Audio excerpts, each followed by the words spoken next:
Oh, kayaknya emang harus gitu. Selamat sore teman-teman. Kalau udah ketemu abis Kanjeng Gusti sama Pak Hans, terus ketemu kayak Aristi Widya, siapa dia. Tetapi jangan salah sangka, karena sesi sore ini bukan tentang saya. Tetapi sebuah cerita ketika ada seorang budayawan, teknik elektro, dan orang finance bertemu. Wow, siapa yang pernah menaruh seorang budayawan, teknik elektro, sama investor di satu ruangan? Dan pembahasannya tentang masa depan bangsa. What? Ngomongin masa depan bangsa, apa hubungannya? Iya, gimana sih bisa memajukan inovasi lokal lewat teknologi, budaya, sumber daya, itu katanya. Tapi kalau saya lebih tergerak dan tergelitik untuk mendengar tiga perspektif yang mungkin sangat berbeda, tapi apakah persamaan dari tiga perspektif ini kalau kita memang ingin memajukan bangsa? Jadi, mari saya perkenalkan. Yang pertama, siapa yang pertama ya kira-kira? Seorang ibu, udah langsung ketahuan. Teknik elektro yang bisa menciptakan teknologi berbasis data untuk membantu memajukan petani tambak udang. Inovasinya sudah hadir lebih dari 20.000 petani dan sudah berkembang bisnisnya menjadi supply chain business end to end. Dan yang seru sudah semakin masuk ke climate smart farm. Apa itu climate smart farm? Ada yang tahu? Kayak satu, terus yang gini kayak apa itu? Jargonnya keren banget ya, climate smart farm. Jadi ada sesi teknologi inovasinya di situ. Saya persilahkan Mbak Liris Maduning, tuh kan gak bisa ngomong. Liris Maduning Tingsias dari Jalatek, gue ulang lagi Mbak. Liris Maduning Tias dari Jalatek. Mari Mbak Liris. Beginilah ya kalau udah bangun dari jam 5 pagi. Thank you. Langsung duduk aja Mbak Liris. Yang kedua, yang ini dulunya masih sih, tapi bermulanya dari seorang aktivis budaya. Lalu dari aktivis menjadi bagian dari Kementerian Budaya di bawah Dirjen Hilman Farid. Dan berpuluh-puluh tahunnya berusaha mengubah kebijakan budaya di Indonesia untuk lebih melindungi kearifan lokal di Indonesia, menghidupkan kembali kreativitas, kekayaan, inovasi bangsa yang berbasis budaya. Jadi bayangin tadinya perang melawan negara, sekarang di dalam negara gitu kan. Mari kita panggil abang kita, Alexihar dari Kemendikbud Ristek. Tepuk tangan dong.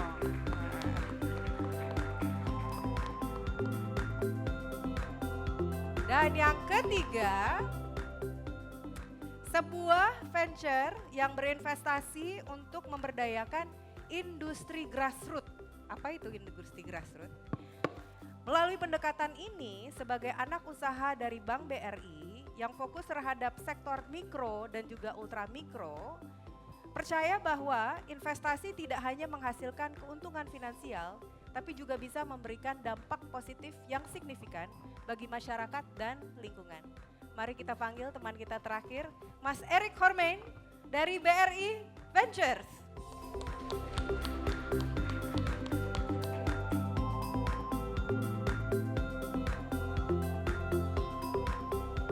Halo, silakan. Wow, kalian ada pertanyaan apa buat panelis kita? Pertanyaannya gue simpen. Jadi aku merasa beruntung sekali bisa dapat topik ini dan berdiskusi dengan orang ini. Karena tiga topik ini bisa sangat berbeda, tetapi bisa sama. Aku hampir belum pernah melihat ada budayawan, investor, sama elektro engineer dijadiin satu, suruh ngobrolin tentang masa depan bangsa gitu kan. Dan kenapa aku kepikiran ini, karena aku tuh kalau ngomongin tentang precision farming, aku nggak tahu teman-teman tahu tentang precision farming atau enggak. Dan teknologi dari precision farming kan selagi meningkat gitu ya di mana-mana. At the same time pertanyaannya precision farming sampai di titik mana sebenarnya sudah tidak bermanfaat lagi buat kita semua. Karena kalau di Indonesia sendiri ada yang namanya pertanian kalender ya kan, kapan boleh menanam, kalau enggak. Jadi sebenarnya ada kontras antara teknologi, adat, investasi, dan sebenarnya keseimbangannya ada di mana. Jadi hari ini aku seru, aku mau nanya Bang Alex, Nah, kalau tadi Kanjeng Gusti udah bilang gimana kita bisa terinspirasi dari budaya lokal. Aku penasaran banget dari Bang Alex sudah keliling Indonesia dari Sabang sampai Merauke. Dan sebagai anak-anak bangsa yang kadang-kadang suka melihat lebih indah negeri seberang, ataupun melihat dapetin inspirasi dari teknologi atau dari sains. Sebenarnya bagaimana nilai-nilai budaya lokal bisa mempengaruhi dan menginspirasi inovasi? Selamat sore semuanya. Iya Bang. Pertanyaannya provokatif. Sengaja Bang. Oke. Eh, Saya cerita contoh aja deh. Yang mungkin jadi bisa bikin iri.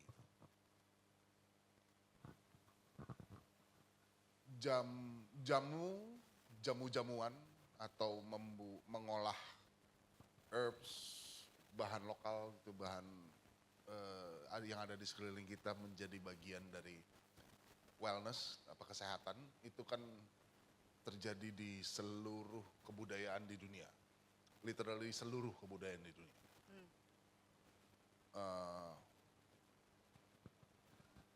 Tapi saya mau ngambil contoh satu nih. Dari sekian banyak jamu kesehatan yang ada di Asia Tenggara, terus ada satu ahli pengusaha dan seorang ahli kimia gitu, melihat ada sebuah jamu kuat, jamu kuat ya, jamu sehat, jamu energi, yang dipakai, rumus jamunya ini dipakai buat para petinju Muay Thai untuk mereka latihan, mereka ningkatin energi gitu segala macam. Itu dia apa istilahnya? Dia modifikasi sebagai seorang ahli kimia. Rumus tersebut dia modifikasi untuk menjadi lebih pop dan lebih ramah lidah gitu ya. Sehingga bisa dikonsumsi lebih banyak orang. Dia bikin tuh. Dia bikin merek besar. Krating Daeng namanya. Dari satu jamu, dari sekian banyak jamu yang ada di Thailand, satu aja dia ubah, dijadiin satu merek, jadi energy drink besar sekali di Thailand. Hanya waktu berapa ya? 4-5 tahun, seorang investor dari Swedia datang karena sangat tertarik pada Krating Daeng, mikir boleh nggak diambil licensingnya dan segala macam, nggak dikasih. Lalu mereka berdua membuat perusahaan bersama dan bernama Red Bull. Red Bull tuh nggak ada lawannya di dunia. Valuasinya tuh jauh lebih besar dari Pepsi. Dari satu jamu. Udah cukup menggelitik contohnya. Kayaknya butuh napas dulu, napas. Menggelitik gak buat Mas Erik? Kayaknya menggelitik tuh. Kayaknya di mana jamu Indonesia gue bisa invest? Ya itu maksudnya contohnya dari Sepakat. itu satu. Sementara pengetahuan tradisionalnya kan banyaknya luar biasa ya kalau mau diulik gitu ya. Kalau mau dilihat dengan perspektif yang relevan dengan masa kini, kalau mau dilihat dengan teknologi keadaan, dan pasti bagaimana bisa menjawab permasalahan yang kita hadapi sekarang. Paham. Nah, melihat itunya tuh yang orang sering miss. Dan yang gue suka dari yang lo bilang barusan adalah seringkali kalau tadi ngomongin inovasi mulai dari problem solving. Tapi inovasi juga bisa dari potensi kan. Apa yang kita punya dan bisa dikembangkan menjadi sesuatu yang baru. Gak harus semuanya dari kacamata problem solving. Ya. Thank you Bang Alex. Sama-sama. Tepuk tangan dong buat Bang Alex. Mbak Liris sebagai seseorang yang masuk ke masyarakat, terus juga mengajak masyarakat untuk mengubah norma-norma mereka sekarang. Bagaimana Anda menggabungkan nilai-nilai lokal dalam teknologi atau produk? Karena seru ceritanya Mbak Liris tuh gini, jadi farmer-farmer ini ketika sebelum mereka menggunakan teknologi dari Jala, kalau mereka mau tes kualitas air, tangannya dicelupin dulu di air, jadi pakai perasaan gitu kan. Lalu teknologinya masuk, terus bilang maaf ada cara lebih akurat untuk tes kualitas air. Nah saya nggak tahu tuh bagaimana menggabungkan nilai-nilai lokal dalam teknologi atau produk sehingga bisa akhirnya serving 20.000 farmer. Oke, itu ceritanya memang pada saat awal merintis startup Jala di bidang perudangan, jadi sangat spesifik hanya di udang saja. Saya waktu itu keliling pakai mobil bapak saya, itu keliling Jawa selama 1,5 bulan, jadi hampir 6 minggu. Ketemu dengan hampir 100 farmers gitu kan. Ngetokin pintu satu-satu dan mengaku kalau saya mahasiswa, jadi biar mereka mau menerima saya. Saya tanya gitu, daily activity dia apa, 6 to 6-nya dia apa, 6 to 9-nya dia apa. Lalu juga saya tanya tentang bagaimana dia masuk ke industri, bagaimana dia bertahan dan bagaimana dia berevolusi dan bagaimana tantangan-tantangan yang dia hadapin. Dan mostly tantangannya memang kaitannya tentang bagaimana meningkatkan produktivitas dan sebagainya, tapi pada saat itu mereka masih banyak menggunakan yang namanya insting. Jadi petani kita baik di perikanan, pertanian dan yang lain-lain itu biasanya masih menggunakan norma-normanya insting. Bapak saya dulu gini atau tetangga saya gini gitu. Dan waktu itu saya tanya gimana caranya tahu udangnya sehat gitu. Sini saya kasih tahu, terus dia jongkok di kolamnya, dia celupin tangannya terus dia jilat gitu. Asin enggak gitu. Kalau asin ini sehat ini gitu. Oh. Jadi saya pikir kayak yang terus kalau petambak muda yang sekarang mau kecemplung di dunia food gitu, masa harus kayak gitu juga, kan jijik ya. Kan gimana gitu ya. Tapi kan kemudian juga saya juga mikir, terus kalau ada teknologi apakah mereka juga mau tiba-tiba berubah gitu kan, yang tadinya pakai mata, lidah, hidung dan tangan, itu apakah kemudian mereka mau menggunakan teknologi untuk mengubah cara-cara lama. Dan gak cuman itu, teknologi itu at cost gitu. Ada tambah biaya untuk melakukannya. Ya. Dan itu semua sebenarnya menjadi salah satu yang pertama kali saya bikin startup Jala itu first problemnya adalah memecahkan tantangan itu. Bagaimana kita menemukan early adopters di teknologinya dan educating the new way of doing things, tapi yang lebih baik. Kalau norma-norma budayanya itu masih diadakan, itu sebenarnya lebih ke bagaimana teknologi ini cara untuk mengenalkannya itu dengan adat yang ada. Jadi saya mengenalkan teknologi dengan konsep ini. Kalau di Jawa itu kan ada kumpul warga ya. Nah ini di Petambak itu juga ada kumpul warga. Saya bikin acara namanya Guyup. Jadi Guyup Tambak gitu kan. Terus kemudian cara mengenalkannya ya pakai, kalau di Sunda itu kita, kalau di Jawa Barat saya namanya Sarasehan. Terus kalau yang di Jawa Tengah ke Jawa Timur namanya Guyup gitu. Jadi sesuai dengan areanya gitu. Nama produknya pun juga Jowo, Jala gitu kan, Jowo. Terus kemudian juga nama produk IoT kami Baruno, itu dari dewa Baruna, itu artinya dewa laut di bahasa Jawa gitu. Nah jadi ya cara melokalisasinya itu memperkenalkan teknologi dengan cara-cara Jawa. Paham. Jadi walaupun teknologinya sendiri mungkin bukan berbasis budaya, tetapi proses pengenalan dan adopsinya bisa disesuaikan dengan lingkungannya seperti apa. Cara komunikasinya juga gitu. Oke, terima kasih Mbak Liris. Karena ini seru nih, dari satu yang kayak mempertahankan budaya, terus ini sejauh mana, sebentar ada norma-norma yang demi produktivitas, demi empowerment, apa yang bisa kita tambahkan teknologi. Nah ini sebabnya Mas Erik, saya ingin bertanya.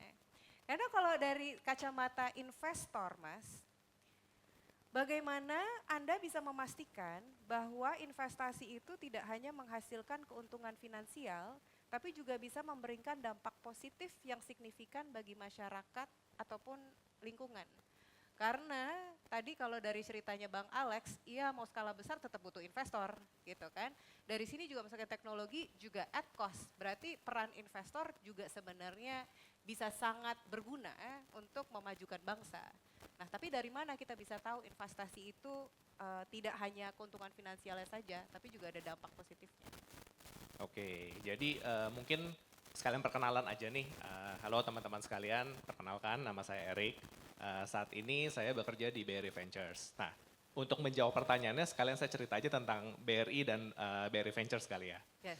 Nah, jadi mungkin kalau teman-teman di sini mungkin udah sangat familiar ya dengan Bank BRI gitu. Kalau boleh tahu, ada yang punya rekening Bank BRI nggak di sini? Wih, rame ya, banyak ya. Ada yang tahu nggak kira-kira BRI itu umurnya berapa tahun? Diteriakin aja nggak apa-apa coba. Ada yang tahu nggak kira-kira BRI itu umurnya berapa sih? 60, bukan, masih kurang. 100 masih kurang. 128, oh iya. Ada orang dalam ternyata, ada tim saya. Nah, nih satu pertanyaan yang menarik. Ini saya juga baru tahu jujur ketika saya baru pindah gitu di Berry Ventures gitu. Hah, ini banknya 128 tahun. Kaget gitu. Nanti Desember 129 tuh. Padahal kayak negara Indonesia sendiri merdekanya belum 100 tahun deh gitu kan. Ini kok banknya bisa lebih tua daripada negaranya gitu. Nah, satu yang menarik adalah bisnis banking itu dari zaman dulu tuh, dari zaman 2000-3000 tahun lalu tuh bisnisnya tuh gitu-gitu aja gitu loh. Kita ambil uang dari nasabah, misalnya bunganya 2%, kita pinjemin ke orang bunganya 15, 20, terserah berapa persen gitu. Dan kita make spread dari sana kan. Tapi ada satu bank 128 tahun di Indonesia, dia tuh sangat-sangat fokus kepada tadi industri mikro dan ultra mikro. Dia pinjamannya spesifik tadi kalau yang Mbak Liris bilang tuh yang keguyup-guyup gitu loh. Gitu. Nah kenapa? Nah ini ngelanjutin juga dari Pak Alex, kalau tadi bilang ada cerita Karatindeng dan Red Bull, di Indo sebenarnya juga ada gitu loh. Ceritanya ya Bank BRI ini gitu. Menarik sekali karena ternyata kebudayaan lokal yang tadi guyup-guyup very very close ended yang di level grassroots itu ternyata tuh bisa mendatangkan potensi yang besar gitu loh. Selain Bank BRI, rata-rata bank yang ada di Indo itu jarang biasanya meminjamkan kepada yang levelnya mikro dan ultra mikro. BRI karena sudah punya 128 tahun pengalaman, dia tuh bisa dengan nyaman gitu meminjamkan kepada ya nasabah yang kita sebut mikro dan ultra mikro itu gitu loh. Nah, jadi di sanalah kebudayaan akhirnya selama 128 tahun itu akhirnya masuk ke dalam Bank BRI dan menghasilkan bisnis model yang ternyata profitable. Karena ujung-ujungnya Bank BRI itu kan for profit organization. Tujuan dari perusahaan kalau for profit nomor satu profit gitu loh. Budaya tuh adalah, ini mungkin agak kebalik dengan tadi yang Pak Hans bilang ya, budaya itu adalah tools yang diciptakan untuk mendapatkan itu profit, ujungnya tuh masih profit gitu. Selama budaya yang bisa menghasilkan profit, yang gak ada salahnya buat di-embed, di-implement ke dalam produknya tersebut. Gitu. Nah, BRI Venture sendiri kita tuh adalah anak usaha Bank BRI yang melakukan pendanaan dengan sifat ekuitas. Kalau BRI kan tadi kasih pendanaannya bentuknya debt gitu. Tapi jangan salah loh, investor tuh bisa dua-duanya gitu. Dia bisa kasih pendanaan dalam bentuk hutang, dalam bentuk ekuitas. 120 berarti 5 tahun lalu ya, ketika umur 123 tahun BRI berpikir, kita coba yuk eksperimen juga nih, inovasi nih. Coba kita kasih pendanaan, tapi bentuknya enggak hutang lagi, kita kasih ekuitas. Nah akhirnya dibentuklah BRI Ventures atau PT BRI Ventura Investama untuk melakukan pendanaan secara ekuitas gitu. Nice. Dan dampaknya sebenarnya apa buat orang-orang yang berinteraksi dengan BRI Ventures? Nah jadi nomor satu adalah kita memberikan pendanaan yang alternatifnya itu beda gitu dengan bank. Kalau kita ngomongin bank, kan dia kasihnya hutang. Hutang tuh butuh apa sih? Repayment capability. Yang bisa dapat utang tuh siapa sih? Ya tadi udah harus profitable dulu, udah harus usaha jalan berapa tahun, udah harus gimana. Nah tapi ada beberapa subset customer yang ternyata tuh, oh bisa nih lebih cocok terima pendana secara ekuitas. Mungkin perusahaan seperti ya Jala dan kawan-kawan gitu loh. Paham. Gitu. Jadi inovasi produk baru untuk memberikan memberikan pendanaan tadi dengan harapan ya, again karena ini kita anak usahanya Bank BRI, tetap kita tuh lebih fokus kepada jenis usaha itu yang fintech related gitu loh, dan yang target marketnya tuh ya grassroots gitu. Paham. Petani, pedagang, nelayan, pengusaha kecil seperti itu. Oke, mulai selaras nih kita ya. 3 orang yang berbeda tapi mulai ada keselarasan. Di mana ada keselarasan, tentunya saya akan bertanya pertanyaan yang lebih kontroversial. Ini pertanyaan untuk tiga teman, terserah mau siapa yang duluan, pertanyaannya sama. Jadi sebenarnya kalau kita mau memadukan tradisi dan teknologi, apakah inovasi teknologi harus selalu maju tanpa memperhatikan tradisi, atau justru teknologi yang harus didesain agar sesuai dengan nilai-nilai budaya? Jadi dua ekstrim nih ya, nilai-nilai budaya, teknologi, yang mana yang kita majukan? Bang Alex sudah megang mikrofon, jadi mau duluan, silakan. Enggak, kalau buat saya itu teknologi itu selalu alat. Teknologi adalah alat. Tools, ya pasti. Nggak mungkin yang lain. Dia nggak mungkin nge-lead, dia nggak mungkin inspiring. Enggak, dia itu alat. Teknologi harus diletakkan sebagai alat untuk menjawab permasalahan lokal. Permasalahan yang real ada di depan mata, bukan permasalahan ada di kepala. I like that. Nangkep ya? Maksudnya permasalahannya mesti real. Kalau dia mau jadi berkembang, dia mesti real. Bahwa air laut naik 10 cm dalam 5 Real. tahun terakhir itu real. Masalahnya lu bisa lihat apa enggak? Kan gitu. Bahwa dalam 15 tahun terakhir panas bumi meningkat 0,3 derajat, ya lu mesti bisa lihat. Kalau teknologi adalah alat, nilai-nilai budaya apa? Nilai-nilai budaya adalah apa ya? Haluannya sebenarnya. Gini, budaya kalau nggak berkembang, budaya kalau nggak bergerak, itu bukan budaya, itu artefak. Dia ditaruh aja di lemari, dia ditaruh aja di museum buat dipelajari masa lalu kayak gimana. Enggak, budaya itu sesuatu yang hidup dan harus sesuai dan harus relevan terus menerus. Dan teknologi adalah bagian dari itu kan. Teknologi adalah bagian dari budaya. Dia adalah alat untuk meningkatkan peradaban, pasti. Karena ngomongnya tentang peradaban. Ya, Sejauh pasti mana kita supaya ngomongin kita soal bisa peradaban tetap kan, eksis. kebudayaan adalah bagian dari peradaban. Nilai-nilai adalah how to lead it. Gitu. Tapi dia pasti berkembang, dia pasti berubah, ya iyalah gitu. Kalau dia nggak berubah ya salah, ada yang salah gitu dengan kebudayaannya. Gitu. Pasti ada yang salah, pasti ada yang salah kalau dia nggak berkembang. Karena buminya berubah, karena konteksnya berubah, karena orang-orangnya berubah, maka kebudayaannya harus berkembang. Ya kadang-kadang ketemu disrupsi-disrupsi yang nggak penting gitu ya. Ya iyalah, kali itu bagian dari perkembangan peradaban. Tapi banyak juga kok yang relevansinya baru terlihat sadarnya loncat gitu berapa puluh tahun gitu. Itu juga banyak gitu, yang kayak gitu ya. Misalnya apa ya? Misalnya gini, di seluruh peradaban pertanian kita tuh dari ujung Sumatera Tengah, Selatan, terus sampai Jawa bagian tengah dan utara, terus sampai NTT gitu. Sampai NTT itu kita kalau diperhatiin kita punya kesamaan cara berterima kasih setelah panen. Bentuknya beda-beda setelah panennya. Itu bentuknya beda-beda. Jadi upacaranya beda-beda gitu ya. Tapi hampir semuanya itu kalau di Sumatera Barat ke utara itu yang mereka potong sapi atau kerbau di atas tanah pertaniannya. Di Jawa tuh ayam buat selamatan, dipotong. Terus sampai ke timur tuh ada kambing segala macam. Di timur tuh malah ini, saya lupa nama olahraganya, nama permainannya itu yang pakai tameng, so pakai lontar, gebuk-gebukan sampai berdarah-darah gitu belakangnya. Tapi semuanya sama meneteskan darah ke Bumi. tanah yang baru dipanen.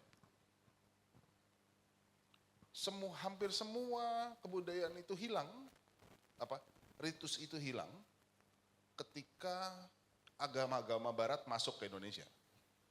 Karena dianggap musyrik lah, apalah segala macam gitu.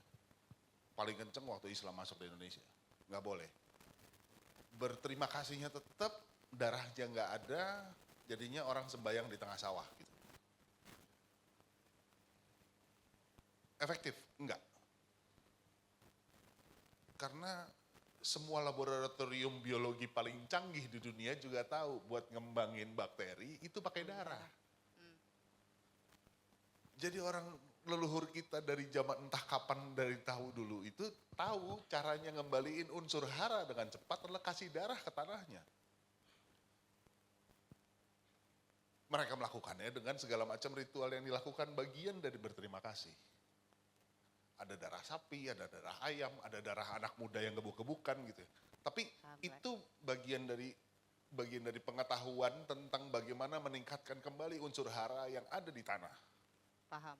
Yang menghalangi agama. Yes. Oke, sebelum Nah. masuk agama, aku mau pindah ke Mas Erik Ya. dan Mbak Liris. Oke, Mas Erik duluan. Teknologi, nilai-nilai budaya, mana yang butuh dimajukan?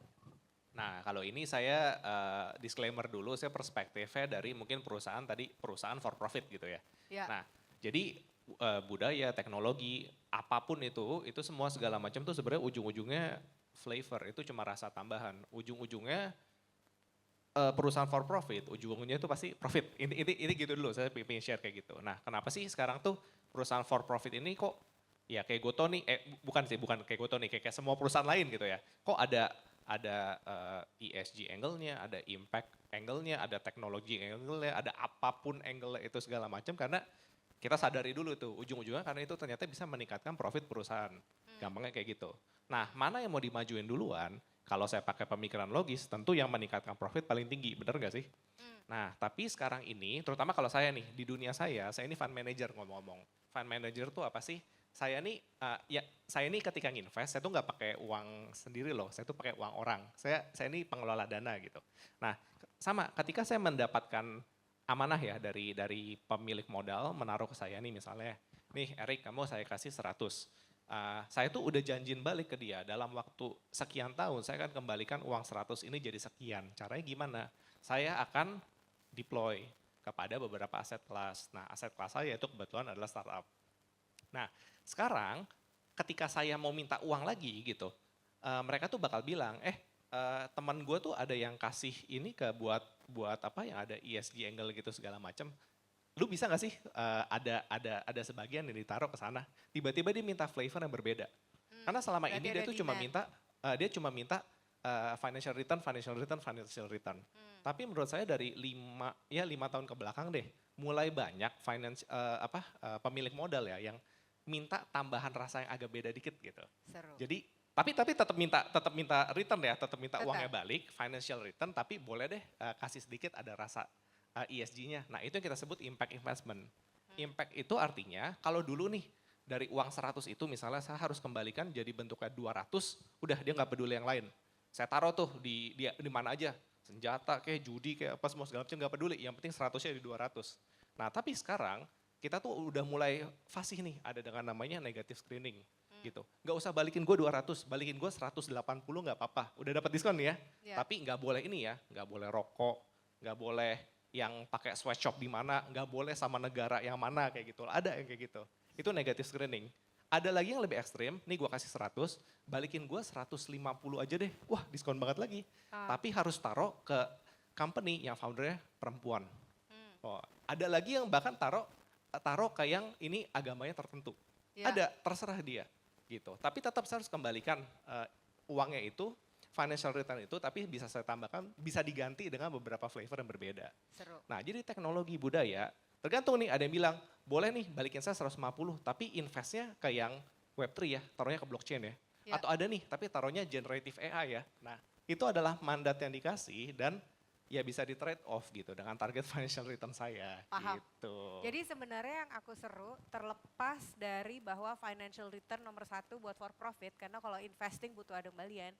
Ada hope ke depannya karena ESG adalah new flavor, sejauh mana nilai-nilai budaya dan kearifan lokal bisa menjadi flavor-flavor baru ke depannya kan? Iya betul. Nah Seru. itu tapi tren makanya, karena tren ini Exactly. sudah mulai naik, udah mulai banyak, makanya udah makin banyak nih. Saya investor juga mulai fasih nih, Seru. mulai invest kepada aset kelas yang ada ESG angle-nya, kurang lebih seperti itu. Thank you Mas Erik. Mbak Liris, mau menambahkan? Kalau teknologi atau nilai budaya dulu sebenarnya kalau menurut saya nggak bisa siapa duluan gitu, tapi sebenarnya bareng-bareng. Kalau tadi Bang Alex ya bilang memang dari permasalahan itu betul. Budaya itu memang akan terus-menerus tergerus kalau dia tidak beradaptasi dengan teknologi yang ada. Di luar konteks sekarang teknologi media dan entertainment itu udah sebegitu canggih dan majunya. Kalau misalkan contohnya tari-tarian tradisional dan juga wayang itu tidak di-embed ke dalam digital, tidak ada orang yang tahu gitu terhadap hal itu dan akan semakin kecil peminatnya. Jadi kalau misalkan budayanya sendiri enggak maju juga akan tertinggal. Contoh yang lain di dalam industri saya yang saya kerjakan sekarang aquaculture. Jika petambaknya itu tidak berpikiran terhadap maju teknologi dan sebagainya, dia akan terus ketinggalan dengan apa yang dia punya sekarang. Padahal environment atau lingkungan environment kita tadi di belakang sempat ngobrol juga sama Bang Alex ya. Indonesia itu kan kaya banget ya sumber dayanya ya. Sumber dayanya itu kita nanam apa itu langsung tumbuh dan sebagainya. Dulu kita para petani tambak itu naruh udang plung gitu ya, gede dan besar dan hasil. Lalu kemudian mereka mulai melihat profit dari situ. Enggak diapa-apain itu udangnya, cuma ditaruh di kolam aja, terus jadi uang gitu kan. Yang dia lakukan apa? Wah, kolamnya kurang, empangnya kurang. Lalu dia mulai memotong bakau. Mangrove ya, kalau bahasa Inggrisnya mangrove. Dan di Indonesia itu 250.000 mangrove itu dibabati dalam 40 tahun ke belakang untuk buka tambak. Untuk kemudian ditaruh udang di situ, terus jadi uang. Tapi dia tidak menerima teknologi baru, maka dia akan terus-terusan tradisional seperti itu yang tadinya dia bisa memproduksi 2 ton, sekarang cuma memproduksi 200 kilo. Kenapa? Karena environmentnya jadi kan bakaunya sudah hilang, environmentnya berkurang gitu kan. Terus akhirnya dia stuck juga. Jadi budaya dia yang belief kepada nature itu provide me, itu karena budayanya dia seperti itu dan tidak mau menerima teknologi, tidak mau belajar, maka dia lama-kelamaan produktivitasnya menurun. Terus kalau saya punya solusi gitu kan, ini solusi provider kan, startup itu kan solusi provider ya.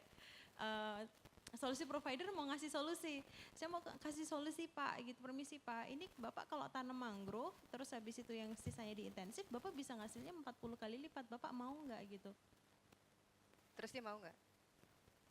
Ini yang lucu, saya waktu itu mendanain petambak tradisional, saya kasih tuh yang namanya tambahan kincir, kemudian saya tanamin mangrove, terus hasilnya 10 kali lipat.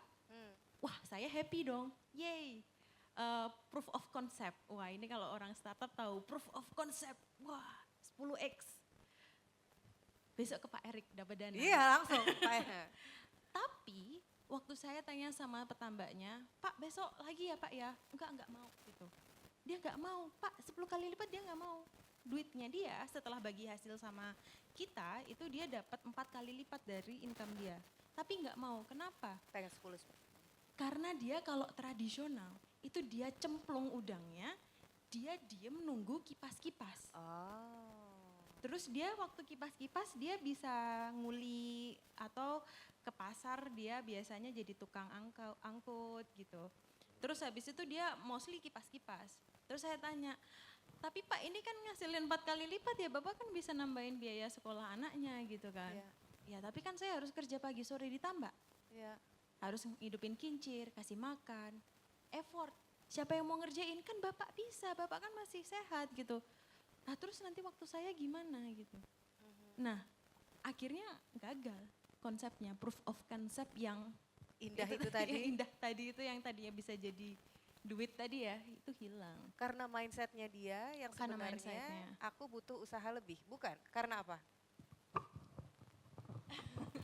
Karena dilihatnya sebagai dia punya tambak udang, bukan dilihat dia sebagai manusia yang hidup setiap harinya kayak gimana. Kan dia keseluruhannya. Karena keseharian keseluruhannya, Iya, habitnya yang dia diganti kan keseluruhan. keseluruhannya nih. Masalah, ya pasti masalah lah. Gitu. Ya karena itu Itu hidupnya dia. Sementara yang mau dijawab cuma 1/4 dari hidupnya dia. Bukan itu masalahnya, ini nih. Teknologi cuma jawab yang itu, bukan jawab yang ini. Iya, ya betul. Jadi kita, ya itu tadi, makanya sebenarnya kan teknologi susah banget ya. Udah jelas-jelas ngasilin profit tadi Kang Erik bilang kan yang penting ada fulusnya, cuan gitu kan. Tapi terus habis itu waktu diimplementasikan dapat fulus, udah dapat fulus, dapat teknologi kan serba paket lengkap, tapi kemudian kita lupa bahwa orang ini butuh kipas-kipas. Iya, karena itu udah budaya hidupnya dia keseluruhan dan karena kita dia mengganti Tadi keseluruhan budaya hidupnya Gusti dia. Kanjeng waktu ngomong kan Iya. slow living gitu. Iya, Ya kita kan nggak bisa memaksa orang yang slow living terus tiba-tiba jadi fast living. iya. Ya kan? Ya itu kan, itu yang kemudian teknologi itu nggak bisa diadop sedemikian rupa gitu ya. Mungkin waktu Gojek dulu awal-awal kan ada ojek yang dia slow living. Tiba-tiba kalau ada Gojek ting tang ting tong gitu kan order terus-terusan pulang-pulang capek, istri marah-marah kan gitu. Jadi kan ada hal-hal yang kemudian kan Tuh mesti dibikin penelitian itu. Jumlah perceraian yang terjadi pada Gojek. waduh, Ternyata. kontroversi. Mohon maaf Sebelum gitu, masuk, besok nggak sebelum diundang masuk. lagi. Ting tang ting tung itu siapa gitu. Seru banget. Oke, aku rangkum sejenak. Belajarnya banyak banget. Jadi satu kalau ngomongin budaya bukan tentang artefaknya. Tetapi wisdom dari ritual-ritual yang kita punya tuh selama ini apa? Karena selama ini kita menganggap itu hanya sekedar ritual, tapi kita tidak paham wisdomnya. Seperti darah yang dijatuhkan, wisdomnya tuh apa? Padahal banyak sekali wisdom di situ, sebenarnya nggak perlu inovasi-inovasi lain. Cukup dari wisdom situ. At the same time, tidak semua budaya-budaya yang sekarang itu pun sesehat itu. Dan kadang-kadang karena sudah perubahan, butuh digeser karena tidak relevan lagi. Karena kalau aquaculture tetap seperti itu, ya bumi kita tidak akan selamat juga. Bagaimana mengembalikan itu semua. Jadi terlepas ada wisdom, tapi kadang tertranslate-nya ada habit-habit yang tidak terlalu tertahu wisdomnya di mana. At the same time, kalau ini pengen skala besar dan mendunia, sejauh mana bisa bekerja sama dan menarik buat para investor untuk invest, tunggu sebentar. Sekarang bukan masalahnya tentang ESG lagi, tetapi wisdom-wisdom lokal yang sebenarnya bisa menarik tuh seperti apa? Mungkin SROI sebagai tools bisa mulai dipakai ya, sama investor, sama developer, gitu ya. Yes. Bahwa bukan hanya economic atau financial return on investment, tapi social return on investment. Gitu. Mesti bagian yang mesti dipikirin juga. Karena yang itunya harus ada hitungan. Sekarang kita belum punya tools yang baik, gitu. Yes. Yang bisa implementatif di Indonesia. Saya harap para jagoan perencanaan bisa membuat itu. Gitu. Tapi kalau social return on investment bisa menghitung yang tadi, gitu, tingkat kebahagiaan orang. Ya, dan langsung selaras tiga ini. Happiness Itu. level. Luar biasa. Tapi jujur benar kan bahwa happiness level itu penting gitu. Ya. Yang base-nya culture. Ya. Dan happiness nggak cuma buat orangnya, tapi juga buat planetnya dan lingkungannya. Buat apa saya dapat 4 kali lipat pemasukan dari tambak udang kalau saya nggak bisa ngobrol sama orang di pasar? Yes. Dan itu penting gitu, ngobrol sama orang di pasar Ada untuk hidupnya perguyuban dia tadi. ya, Yes. bukan untuk hidup kita gitu. Maka mungkin economic return on investment-nya kali 4 gitu, tapi social return on investment-nya minus 17 gitu. Ya nggak jalan juga gitu barangnya. Ya. Oke. Oke, bisa ngobrol berjam-jam kita kalau di sini terus. Jadi aku mungkin satu pertanyaan terakhir untuk teman-teman. Kita tahu, kita semua yang hadir di sini ingin Indonesia yang lebih baik. Kita percaya dengan berbagai inovasi lokal karena Anda tidak akan hadir di sini dan punya investasi di situ. Jadi kalau buat Mbak Liris, apa sih yang dibutuhkan Indonesia untuk memicu lebih banyak lagi inovasi lokal yang berkelanjutan? Apa dari kacamata Mbak Liris? Apa yang dibutuhkan Indonesia? Yes, supaya bisa memicu banyak lagi inovasi lokal. Talent. Talent. What do you mean by talent? Ya orangnya dulu. Pendidikan jadi gini, kesadaran untuk memberikan pendidikan ke anak-anak kita. Itu basic dari kemajuan negara, kemajuan bangsa itu adalah basicnya itu pendidikan.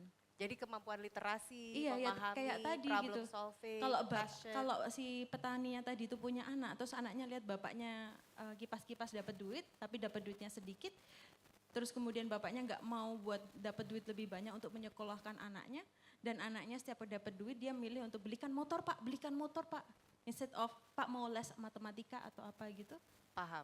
nanti besok waktu dia udah bapaknya sudah sepuh, terus anaknya suruh nambah, anaknya udah ogah-ogahan males. Jadi nggak Cacu mau. minta dengan proses belajarnya itu sendiri ya. Iya. Membantu terus- curiosity-nya juga Iya. untuk bisa mempertanyakan apa yang terjadi dan tidak hanya menerima apa yang ada Iya. gitu. back to talent sih, Indonesia butuh talent, dan talent itu maksudnya kualitas talentnya Paham. bagus. Thank you Mbak Liris. Mas Erik?